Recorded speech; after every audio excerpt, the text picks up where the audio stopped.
Polyphony and guests. We're glad to have you today to join us as we get to meet hymn writer David Bjorlin, who is currently the Assistant Professor of Worship and Community Worship Director at North Park University in Chicago. He also happened to graduate from North Park with a BA in History and Secondary Education, and he went on to complete a Master of Divinity at North Park Theological Seminary in 2011 and earned his PhD in History and Hermeneutics and Liturgical Studies at Boston University School of Theology in 2018. Also, David serves as the pastor of worship and creative arts at Resurrection Covenant Church in Chicago, and he's co-authored a book of hymns entitled Protest of Praise, co-authored one book incorporating children in worship, Mark of the Kingdom, and written several journal articles on the history and practice of congregational song. He currently serves on the board of the Liturgical Conference and has served on the board of the Hymn Society in the United States and Canada. His second book of hymns, tentatively titled Christ Still Rises, will be published with GIA later this year in 2024. David Bjorlin has a unique ability to put practical theology into poetic forms. In the words of current hymn writer and a past guest here with Polyphony, Adam Tice, Adam says of David, David has the rare ability to give voice to contemporary issues without immediately sounding dated. He uses timeless language to address today's world, which means that his texts will be useful for decades to come, not just in response to current events. David, it's a pleasure to have you, an honor to have you with us today for this time.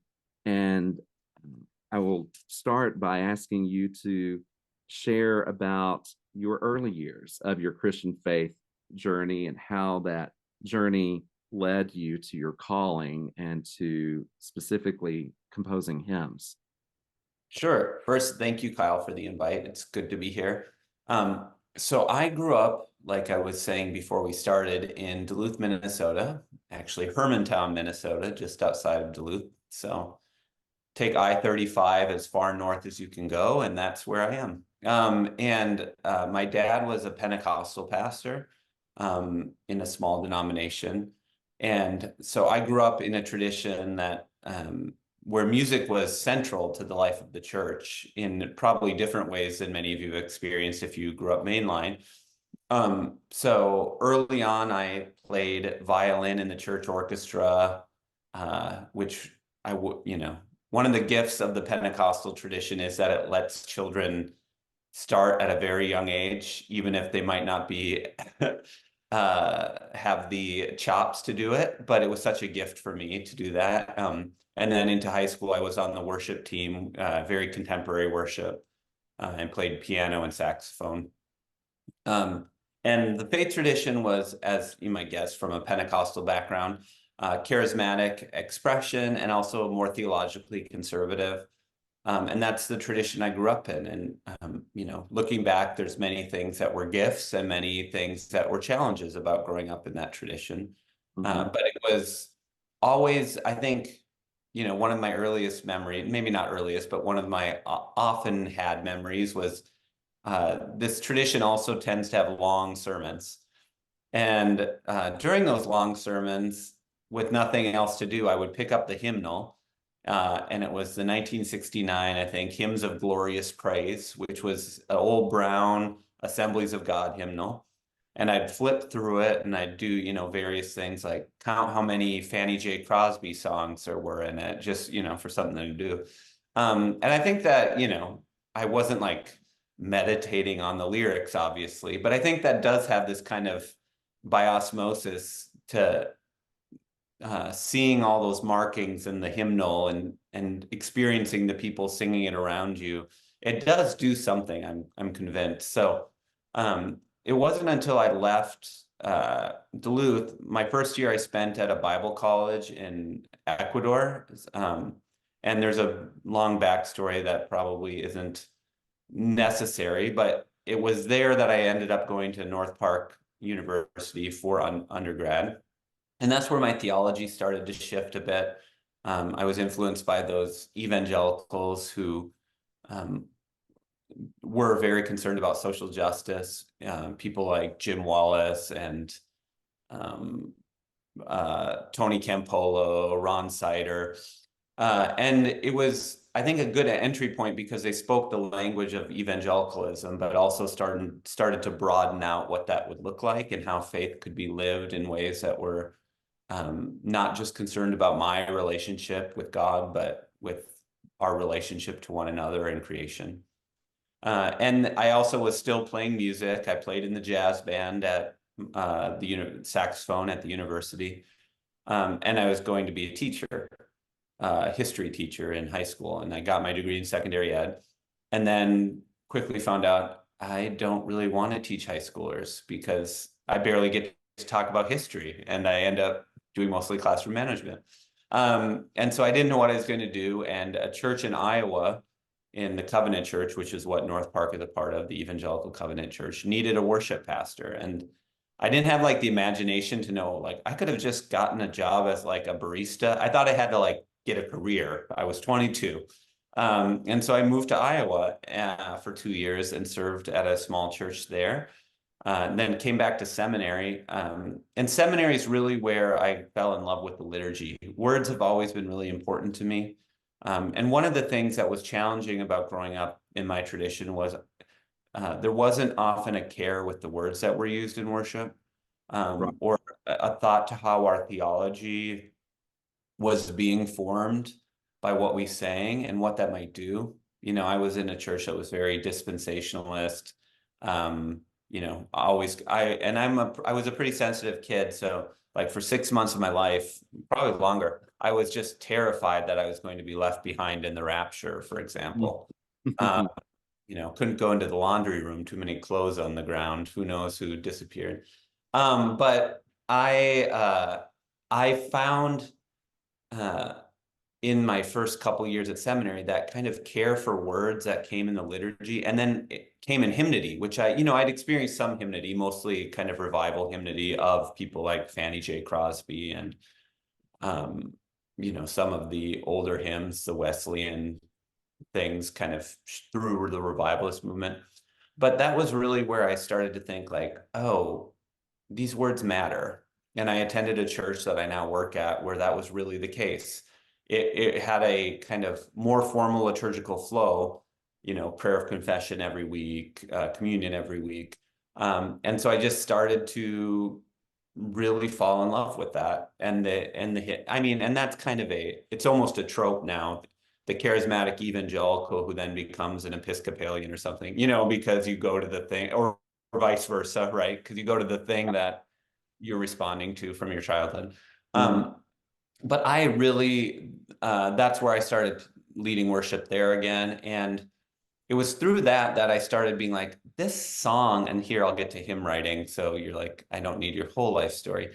That's the point when I was singing, because we did a blended worship where we had both hymns from our 96 covenant hymnal and contemporary praise and worship. And we'd be singing a song and I'd be like, I like this song, but boy, this line is just not working.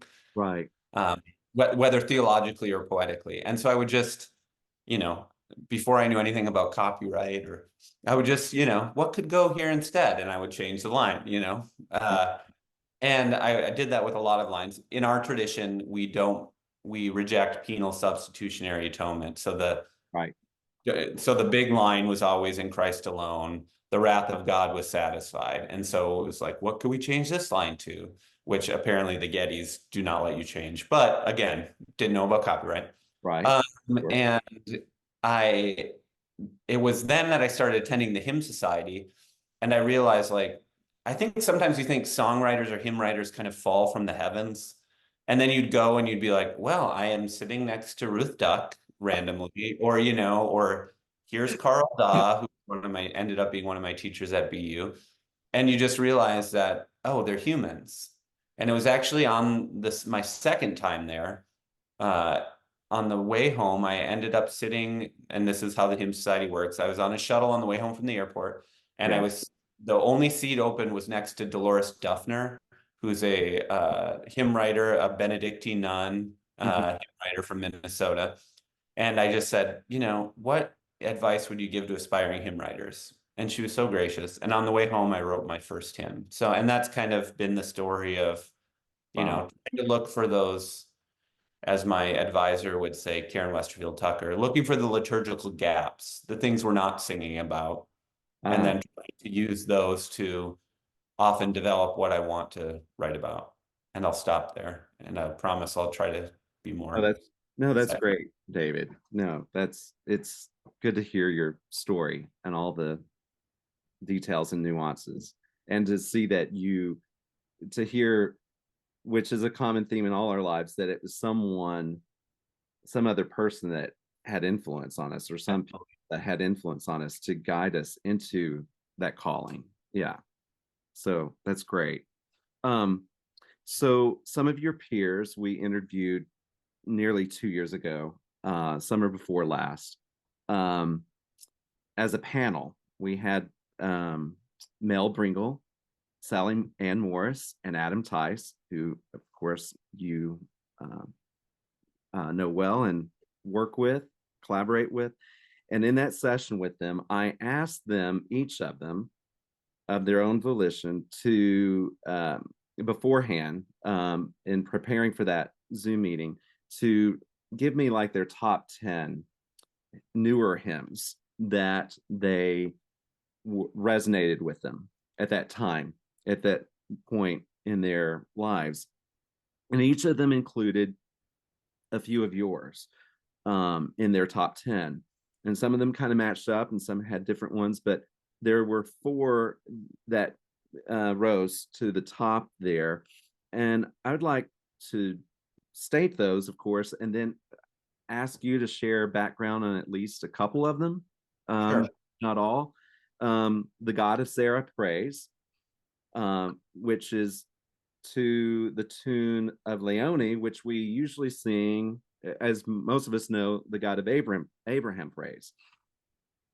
And then Two Trees Rose from the Garden Ground was the second one that came up. Ask the Complicated Questions, number 3, and Build a Longer Table.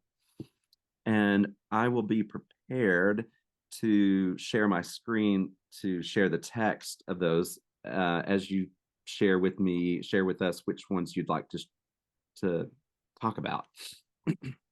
Yeah, I can probably, the ones with the biggest stories are probably, or Build a Longer Table and Ask the Complicated Questions. And I think those are the 2 that have seemed to have found something, because they're the ones that hymnals are using.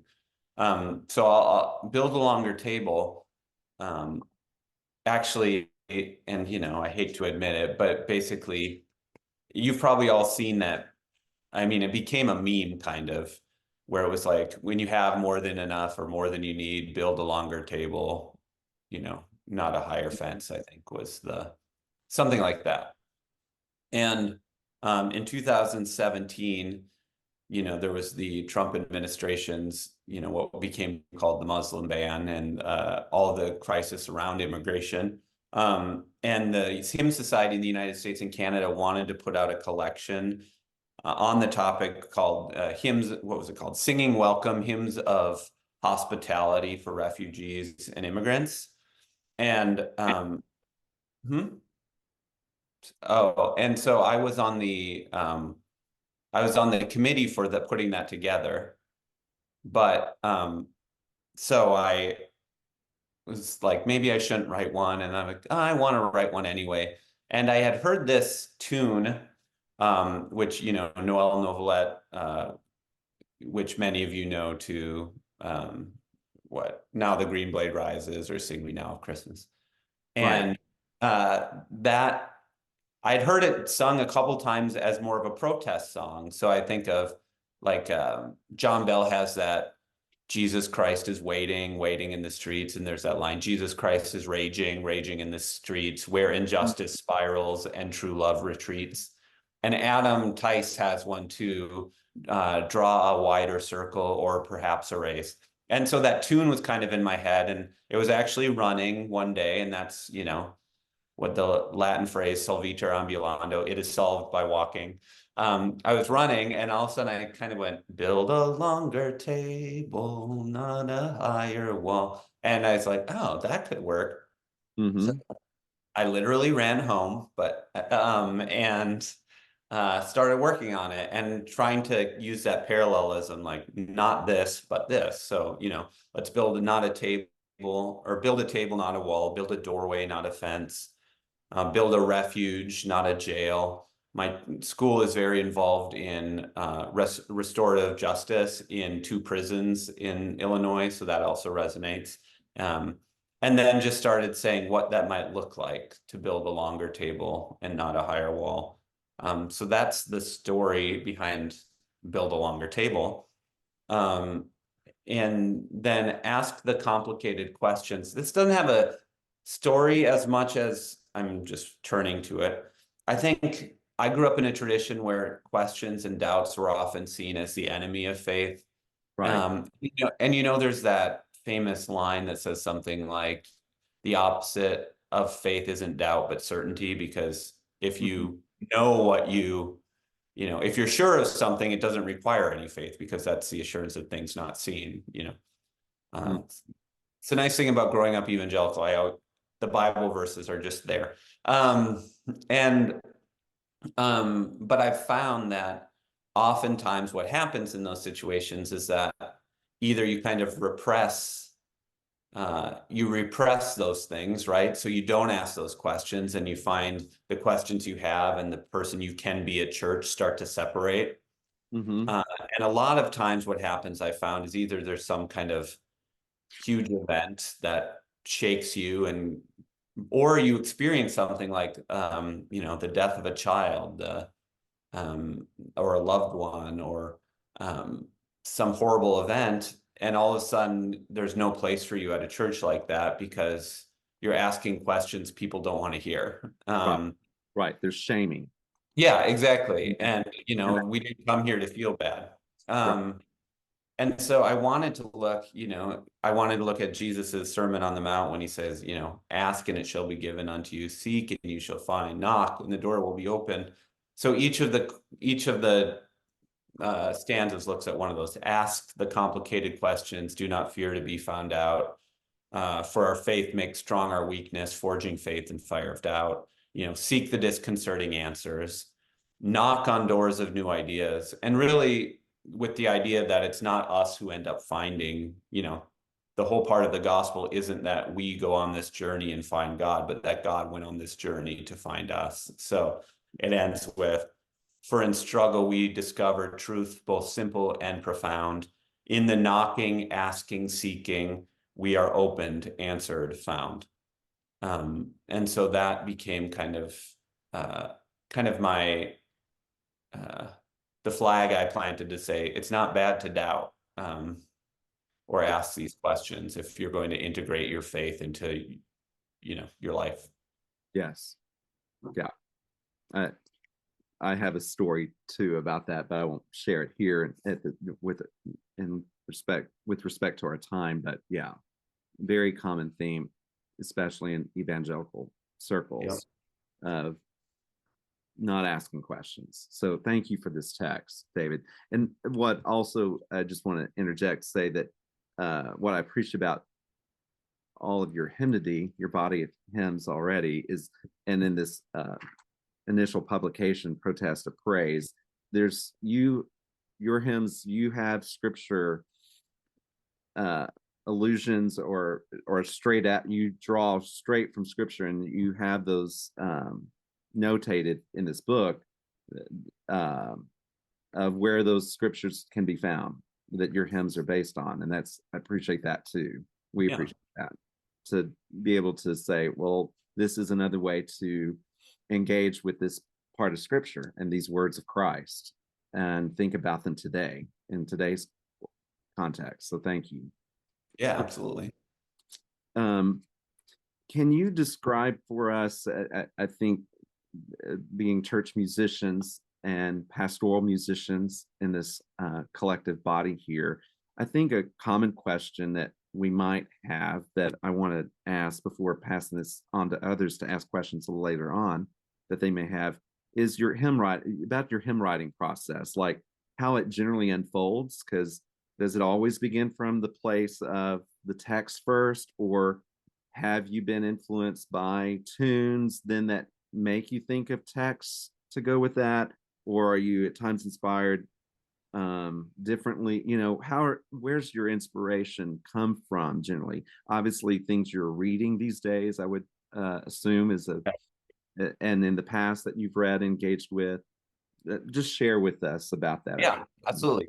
Yeah, so my process usually is, and there's been a couple exceptions that I can talk about if we want, but usually, I know Mel Bringle almost always starts with a tune, but I'm the opposite, where I almost always start with an idea for a text that usually comes either from, like I was talking about, the liturgical gaps, the thing that I think like, oh, we're not talking about this, or often comes because I preach probably once every couple months at my church, just because I'm on rotation, and I'll write a sermon. So there's actually one that will be published soon. Was it's the parable of the wheat and the tares, and tearing it all. If you try to tear out the tares, you're going to ruin the wheat as well.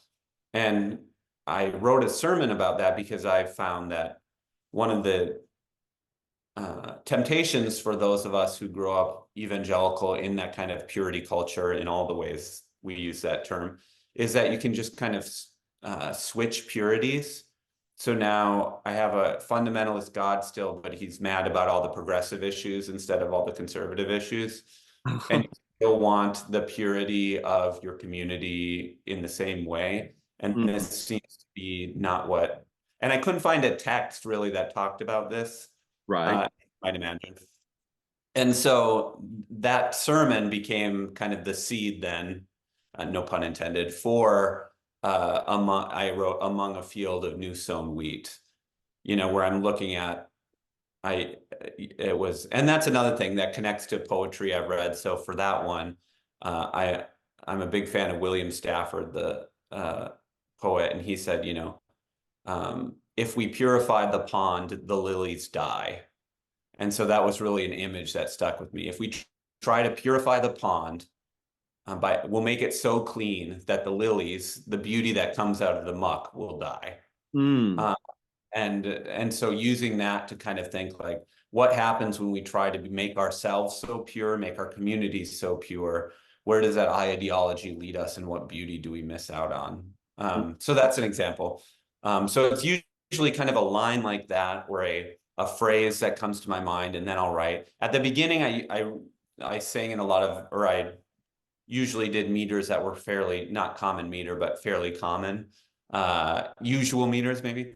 Yeah. And I would always have a tune in my head, even if I knew like that's not the tune I wanted. Like if it was an 877D, I might use Come Thou Fount, just to like give me, or Nettleton, just to give me like the meter, it helped with the meter and be like, oh, that actually doesn't work. And then as I moved on from there, that became a little more ingrained, where I didn't need it quite as much, but it was really helpful at first to write to a pre-existing tune, even if I knew like this will never work with this text.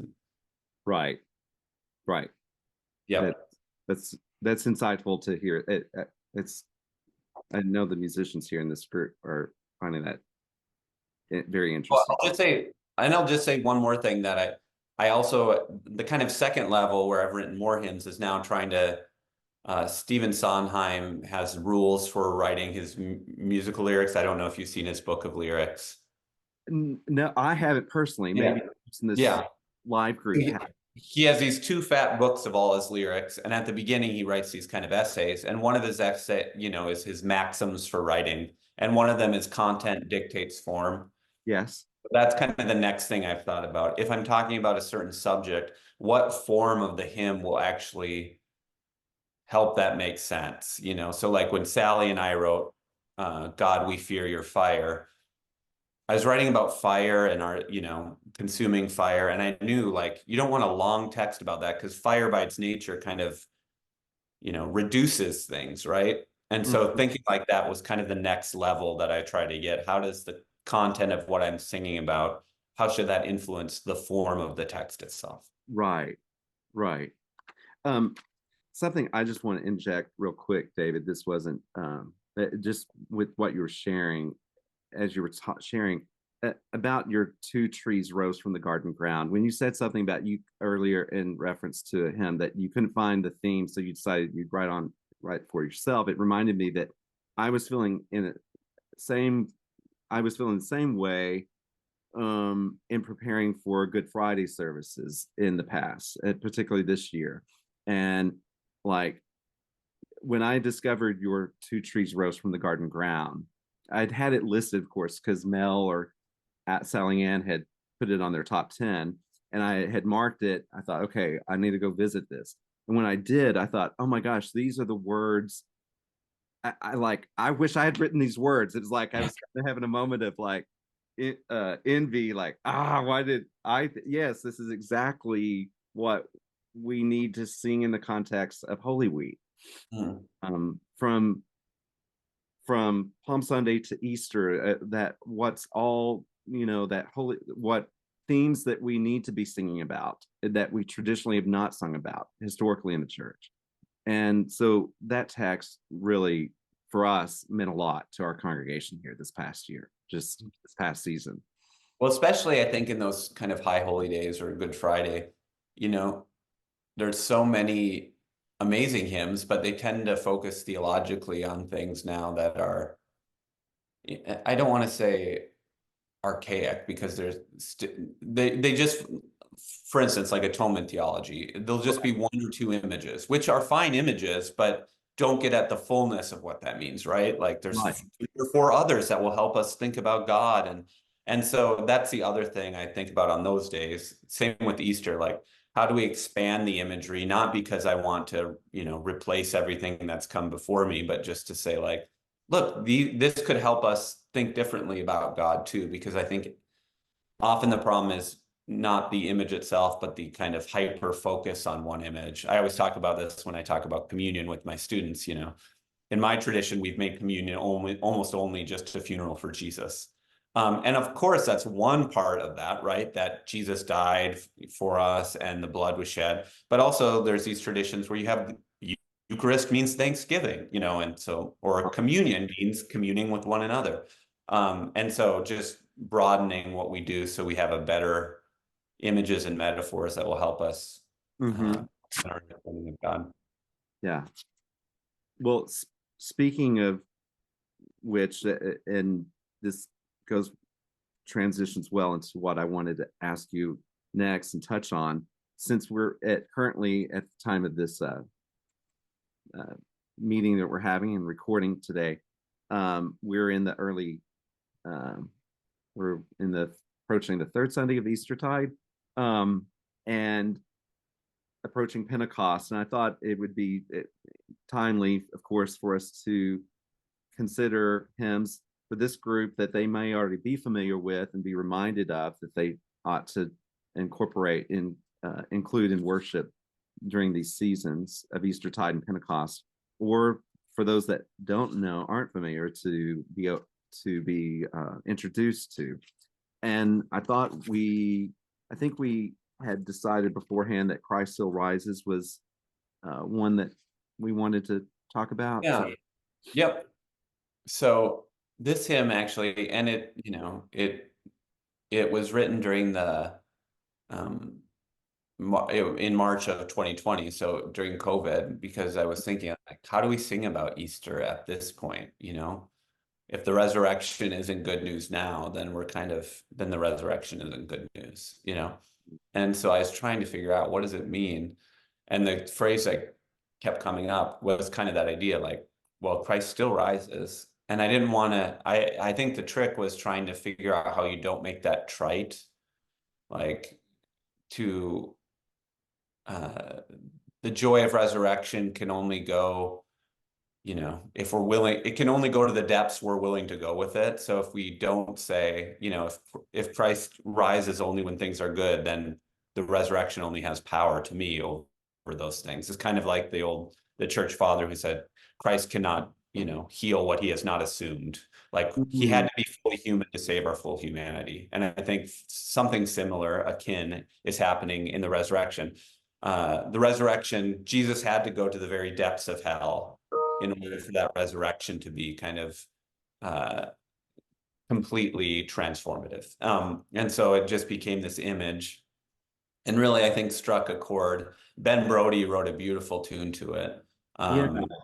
Do we want to listen to it? I don't know if I think I can. Yeah, I've got it ready to share here, and let me see if I can also play the recording from this share. Yeah, I think you got to share it with share for sound. Here, actually, I can do it because I have a great recording that I think is even better. Okay, David, thank you. Yeah, you, the pro, do this now.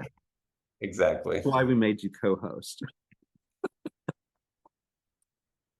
And this is actually. Sorry, I need to stop share here. Yeah, sorry.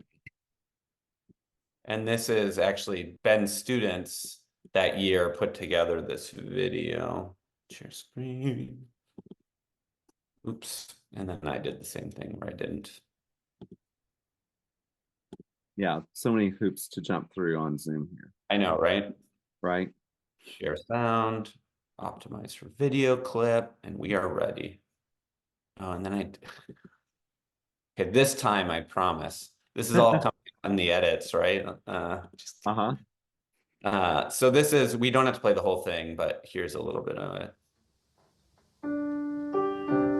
You hear that? Yeah.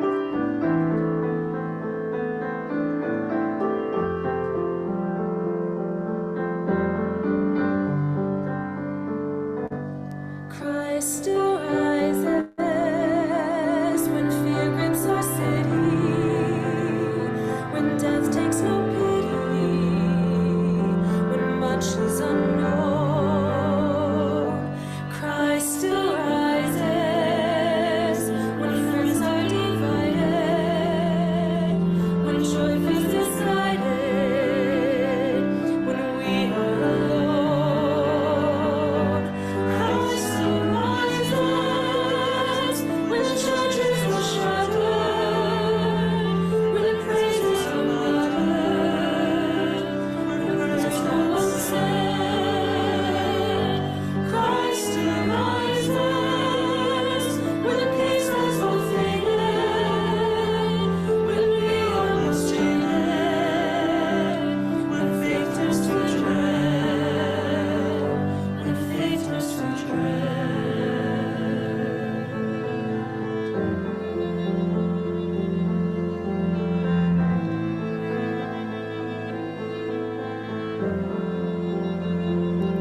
Christ arises when we give to neighbors, when we share our labors, when strangers belong. Christ arises when we come together, when love is our tether, when hope is our song. Christ arises when grieving is ended, when bodies are mended, when beauty heals pain. Christ arises when fear is retreated, when death is defeated, and joy will remain, and joy will remain.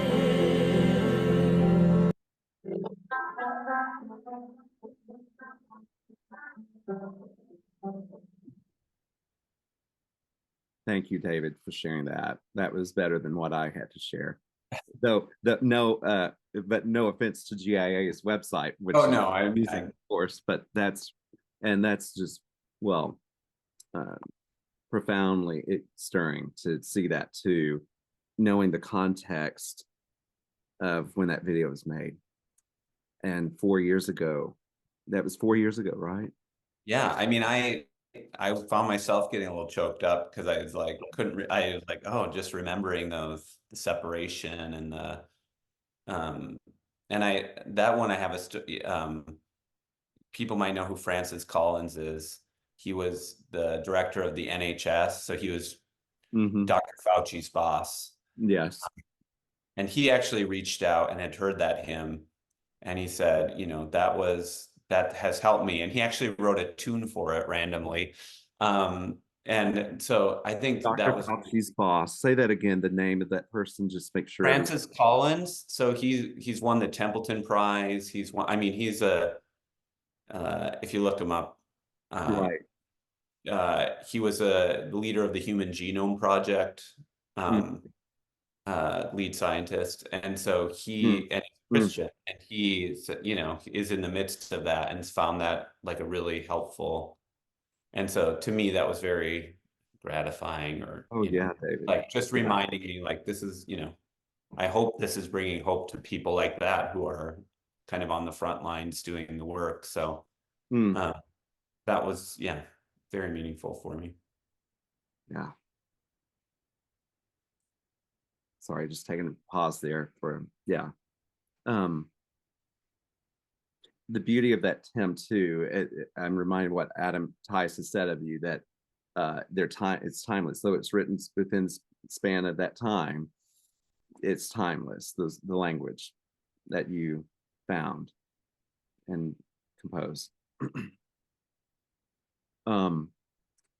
Pentecost is approaching too.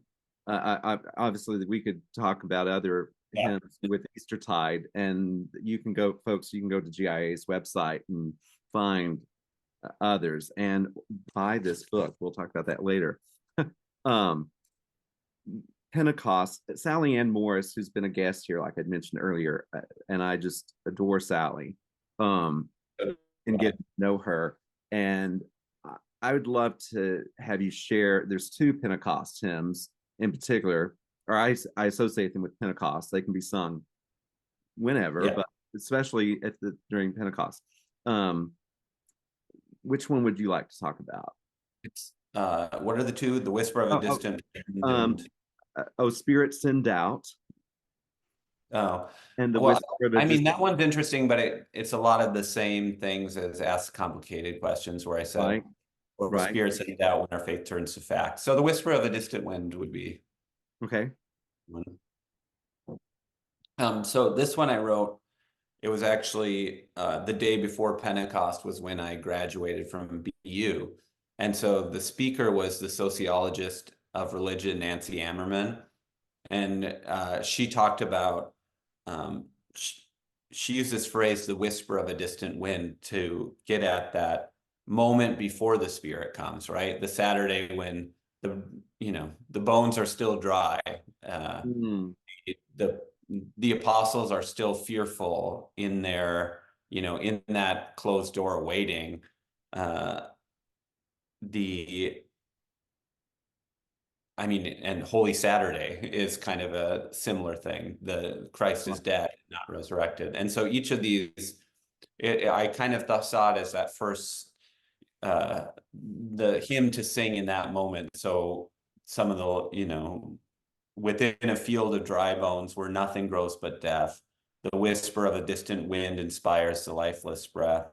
Or among the scared disciples, where love is choked by fear, the whisper of a distant wind claims hope is drawing near.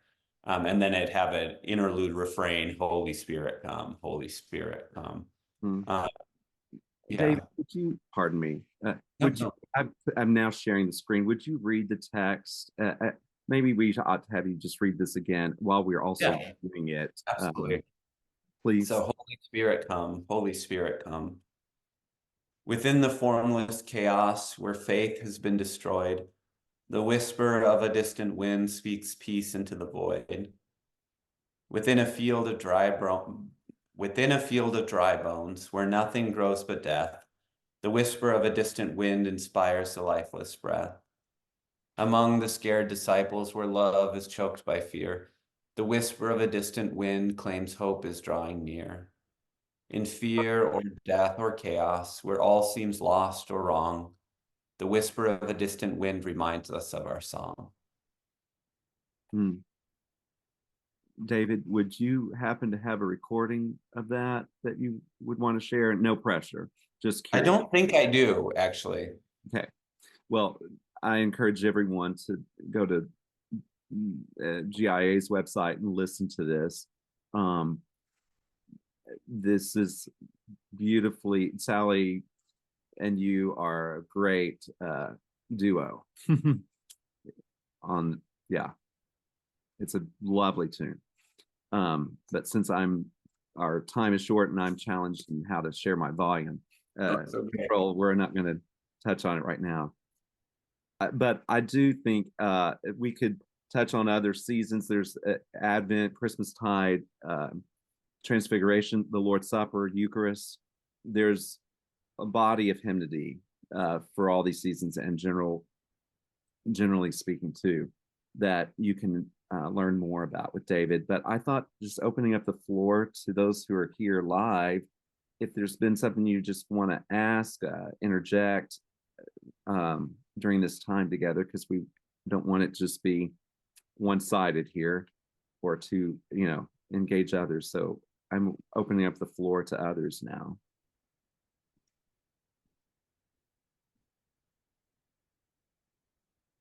Don't be shy. I had a question. Yeah, Melissa. David, it's wonderful to meet you. I love the text that you're writing. And really, they resonate with me so much right now where I am in my own faith journey, and having grown up very much in that very conservative atonement theology, find myself struggling to use the Baptist hymnal. And so always looking for, new texts to put out there, just to help people consider different ways of looking at their faith. But one of the things that I've kind of found myself drawn to is the possibility of starting to write some hymns myself. And of course, finding the time to do that has been a challenge anyway. But, yeah. But I'm hoping to take a sabbatical next year, and that's one of the things that I would really be kind of interested in spending some time doing. So I wondered if you might have some advice on what that might look like, how I might do that. I mean, so the first practical piece of advice I would give is the Hymn Society in the United States and Canada does hymn writers workshops every year. And to me, that's one of the most valuable. I did one of those. That was one of the most valuable things you can do. And then within that, like when you start, right, so that's kind of like here's a good resource. And I'm trying to think who it is. And there's, some books, I think, yeah, I can't think of them offhand, but I think one of the big things, or like practical advice, is start with meters that are usually, start with the meters, and I think there's two issues that come with writing. One is to try to be so original that it becomes something you're like, you always have to remind yourself you're putting these words into the mouths of people in your congregation, so it has to resonate at least with the context you're putting, maybe not all of humanity, but enough that it's, but also has to say something new. And I think that's the challenge is, especially when you get into rhyme schemes where it's so easy to fall into. And I'm going to hopefully publish a paper on this where, the fact that love and above rhyme or sing and king rhyme, that our rhyming scheme is actually influencing our theology.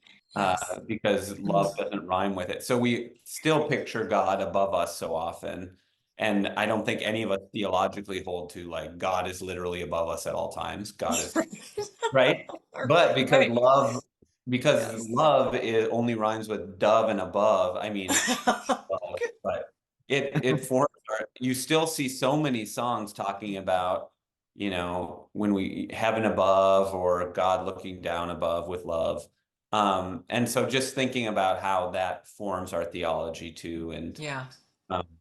And then just, I think it's write, and then find someone who's a little better than you are to edit your. I think and this is one of the things Adam Tice is the editor at GIA now. And one of the things he says is like, when people send him texts, if it looks like they have potential, he'll send back like possible places they need to edit. And he says that's his test. If they're not willing to edit, then they're not, Right. they don't care enough. Right. Yes. And so be very open to editing. And, that gets into that's just writing in general, the kind of like kill your darlings. You have to be willing to be brutal with your lines, even if Right. it took me forever to come up with. And which is challenging still. Still, I get mad when Adam sends something to me at first, and I'm like that one. Until I finally am like, yeah, he's right. Or sometimes I don't. Sometimes I say, no, I want to keep that. And he's great about it. But often he's right. Right. Thank So you those are so just much. yeah. Yeah. That's great. David, is it possible to purchase these from GIA, these ones you've shared with us? They're just beautiful. Oh, thank you. Yeah. So first there's the book is Protest of Praise, which can be yours for 4 easy payments of $19.99. No, I'm just kidding. Which you can buy online at GIA. And then GIA has this great feature now called, because it used to be you kind of had to collect 50 texts, then you could put out this book, a book. But now they have this GIA Unbound, where you can get songs as they come out. So all the texts that I've written that have been published are on GIA Unbound. And you can go there and just type in the song or Dave Bjorlin, and they all come up. And like we talked about earlier, and so Christ Still Rises, you could buy that either as, the score version, or there is also an octavo that Ben Brody arranged, so you can do that too. And then, like we said, I think the next book, Christ Still Rises, will be available both in a physical copy and ebook later at the end of this year. In that video, the string parts were beautiful too. Are there string parts? There is in the octavo. There is not in the score, but in the octavo there is I don't remember what it is. If it's a cello or a violin, but there's some. It was a violin. Yeah. Thank you. Yeah, That's great. Yeah, I had that open up earlier, but I'm not going to try to find it right now. But it's really easy to navigate. I find GIA's website pretty intuitive. It's fairly intuitive to follow. And I've purchased some things there for our keyboardists to make sure, I'm making sure, David gets his royalty out of it. Yeah, exactly. That's line. So buying exactly how many copies you intend to use. And of course, those with one license, then being able to print that, the congregational page, you can through GI, you can duplicate for your worship guides with one license. So I just put it in the group chat, the GIA Unbound website. You did, David? Yeah. Okay. And and the other place, so I have a Substack, which is like a newsletter, if online news. So if you wanted to be a part of that, you could sign up or send me your email and I can sign you up for it. But that's where I release whenever I write a new text, I put it out there with places, the GIA thing you can purchase, and more of the story of kind of what led to it, for better or worse. Share your email, and I'd love to sign up for that. Yeah. Thanks. Yeah, of course. Yeah, I'll share a screen so that others can see it visually on the recording later. This is correct, right? Well, okay. Well, I need to sign in. I've already subscribed, saying I don't know which I somehow I yeah, you posted something earlier this week, David. Yeah. And a new hymn that you wrote regarding rest and um Put even I can put that link in there, and that uh I just did, and that'll give you that, and it has a subscribe button, so you can just subscribe right from there. mhm. And also these for those that um use YouTube a lot, David's got a channel that you can subscribe to as well to get stay updated that way too. You know, if you uh, would like as well. But definitely this what he just shared is definitely something you want to subscribe to as well. To hear from David. The goal is weekly, right, David? Yeah, I try, and it's not always a new hymn because that would be a Right. case, but some reflection or something. You know, I'm writing on worship and capitalism right now too, so I sometimes start talking about that, much to my students' chagrin. Good for you. Um, Also, David's book that he co-authored, Incorporated Children in Worship. How this is published by Cascade Books. Has a foreword by Will Willimon. Hey, can't go, you know, when you got someone like Will endorsing something, that says a lot. And how can they get that book, David? That should be available wherever you get your book. No, you can get it anywhere. It's, you know, most books, not bookshops, but online, you can get it at any of the major. I got it from a large that everyone knows well, that probably have daily things showing up on their doorstep. So yeah, there you I go. talk about when I talk about capitalism and worship. Right. I did find the irony when I was talking. And you just you read my book, and I thought I'm now endorsing. Yeah, I'm guilty. But you all are guilty, so we're guilty together. You're all implicated.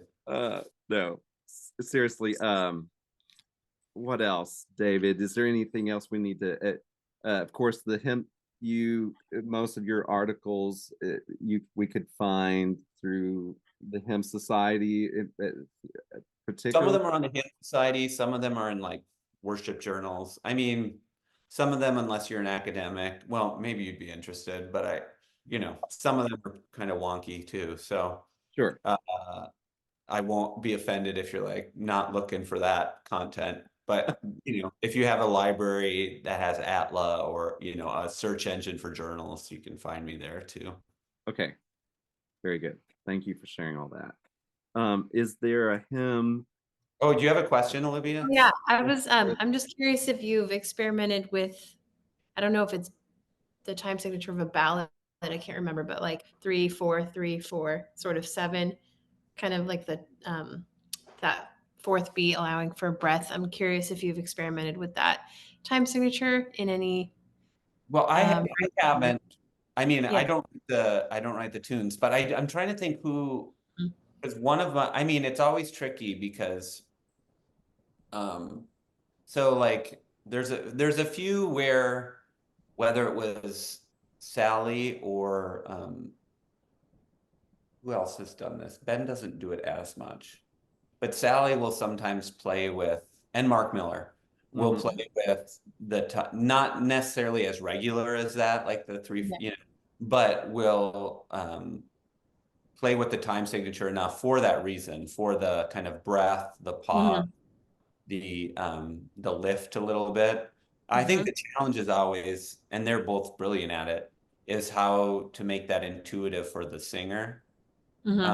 And that's the thing they do really well, which I could never do, because if I did it, you know, I'd have to be like counting out the whole time. So I mean, yeah, but it is I think it's such a skill for those composers who can figure out how to make it singable and give space and room to breathe in a form. Yeah. Cool. Thanks. Yeah. Thanks, Olivia. Any other questions from others or comments, feedback?